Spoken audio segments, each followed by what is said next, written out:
বিএনপির মূল দলের উদীয়মান নেতা হানিফ মাতুব্বর সাহসী পথ চলা। রাজনৈতিক মাদারীপুর কবিরাজপুর ইউনিয়নের বিএনপির নেতা হানিফ মাতুব্বর ও তার নেতাকর্মীরা আওয়ামী লীগ সরকারের সময়কালীন রাজনৈতিক মামলা হামলা ও নানা ধরনের নির্যাতনের শিকার হয়েছেন। তবুও থেমে থাকেননি এই বিএনপির নেতা। তিনি কবিরাজপুর ইউনিয়নের সাধারণ মানুষের দোয়া ও ভালোবাসা নিয়ে এ তরুণ ও উদীয়মান নেতা নিরলসভাবে মানুষের পাশে থেকে কাজ করে চলছেন। কবিরাজপুর ইউনিয়নের ত্যাগী ও সাহসী নেতা হিসেবে হানিফ মাতুব্বর দলকে হৃদয়ে ধারণ করে নিষ্ঠার সঙ্গে অগ্রসর হচ্ছেন। মানুষের পাশে সহযোগিতার হাত বাড়িয়ে দিয়ে তিনি হয়ে উঠেছেন একজন বিশ্বাসযোগ্য বিএনপি নেতা।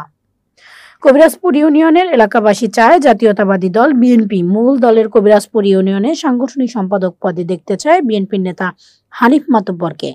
কবিরাজপুর ইউনিয়নের সাংগঠনিক সম্পাদক পদে সাধারণ মানুষের চাওয়া পাওয়া এলাকাবাসীর ভালোবাসা নিয়ে দলকে ভালোবেসে নিয়ে পথ চলছে ত্যাগী ও সাহসী বিএনপি নেতা হানিফ মাতুব্বর। অনুরোধে এবং আমার সকল মিল্টন বদ্ধর অনুরোধে সকলের অনুরোধে আপনারা এখানে আসছেন সবাই, এজন্য আমি আবার ধন্যবাদ জানাচ্ছি এবং কৃতজ্ঞতা জ্ঞাপন করছি। এবং নেতাদের আদর্শ এটাই হওয়া উচিত। এখানেও যারা এটা করেছে তারাও বিএনপি জিয়াউর রহমানের সৈনিক, খালেদা জিয়ার সৈনিক, তারেক রহমানের সৈনিক।